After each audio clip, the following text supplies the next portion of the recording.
আপনাকে ব্যাঙ্গালোরের একটা ঘটনা বলি, এই অলৌকিক ঘটনা, এগুলোর ব্যাখ্যা নেই বুদ্ধিতে। একটা ছেলে বলে 8 মাস কোমায় ছিল। সে পড়াশোনা জানা মূর্খ নয়, সে একটা পড়াশোনা করার ছেলে, 8 মাস কোমায়। কোমা থেকে তার বাবা মা আকুলি বিকুলি, এই 8 মাস ধরে বিস্তর খরচ হয়ে গেছে, তার কিছুতেই তার সেন্স ফিরে আসছে না, সে সজাগ হচ্ছে না। বাবা মা আকুলি বিকুলি কান্না। আর কি করবে, পয়সা খরচ ছাড়া, আছে পয়সা সেটাই খরচ করছে। ডাক্তার বলছে এইটা করো সেটা করো, এই করলে হবে, একটু ওয়েট করতে হবে। এই ওয়েট করতে করতে 8 মাস হয়ে গেছে। হঠাৎ একদিন আকুল কান্না, ঠাকুর তোমার যা ইচ্ছে তাই হোক। ছেলে উঠে বসলো, প্রার্থনা করলো, ঠাকুর তোমার যা ইচ্ছে তাই হোক। ছেলে উঠে বসেছে, কোমা থেকে ফিরে এলো হট করে, একদম চট উঠে গেল। প্রার্থনা হলো ঠিক মতন, উঠে পড়লো। উঠেই বাবা মাকে বলছে যে আমি তো ছিলাম ঠাকুর বাড়িতে, আচার্যদেব আমাকে আনন্দবাজারের ওখানে থাকতে বলেছিলেন, তো বললেন যে তুই যা, তোর বাবা মা কষ্টে আছে, তুই চলে যা। তাই চলে এলাম।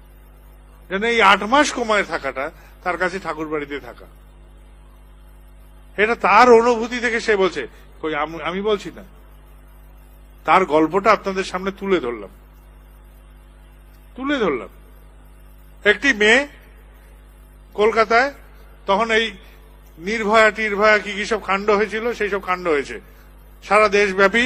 মেয়েদের মধ্যে একটা আতঙ্কের ভাব খবরের কাগজের হেডলাইন গুলো তৈরি করে দিয়েছে যে বাইরে বেরোলে আস্ত হয়ে ফিরবো তো না টুকরো টুকরো হয়ে যাবো, বেকায়দায় পড়বো।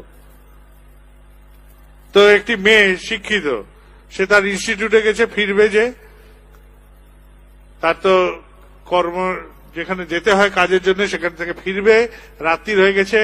অটোওয়ালা এসে দাঁড়ালো, সে অটোতে আর কিছু নাই ফেরার, সে ওই অটোটাতেই বসে পড়লো যে চলো। অটোওয়ালা চালাচ্ছে আর সে এক মনে ঠাকুরকে ডাকছে, ঠাকুর আমার ভীষণ ভয় করছে, এই যেন অটোওয়ালা কোনো দিকে না যায়, কোনো বিকয়াদায় না ফেলে, আমাকে দয়া করো ঠাকুর, দয়া করো। সে আকুল ভাবে কাঁদছে। তারপরে যেই বাড়ির কাছে এলো, বাড়ির ভাড়া জানে ওই জায়গার থেকে, কর্মস্থল থেকে তার বাড়ির স্থল, এই দূরত্বে যা অটো ভাড়া হয় সেটা ওর জানাই ছিল। হঠাৎ করে ঘাড়ের উপর দিয়ে কোলে ফেলে দিয়ে দৌড়ে বাড়িতে ঢুকে গেছে। অটোওয়ালা একদম পরিমরি করে আয় আয় আয় আয় আয়, আর ও শুনছে না মেয়েটি, ও ঢুকে গেছে বাড়ির মধ্যে, দরজা ধক ধক করে ঢুকে গেছে। অটোওয়ালা বোঝাই আপনারা আরেকজনের ভাড়া দেন। তো বলছে যে আমি তো একা ছিলাম। বলে না, আপনারা 2 জন ছিলেন। বলে না, আমি একা ছিলাম, আমি তো একাই উঠেছি। না, আপনারা 2 জন ছিলেন, ওই তো উনি ছিলেন। বলে ঠাকুরের ছবি দেখাচ্ছে।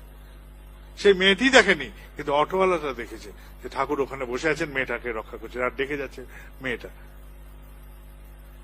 তো কোথা থেকে কিরকম করে কি হয় কে জানে। দয়া চাইলে তাহলে ঠিকভাবে চাইতে হবে।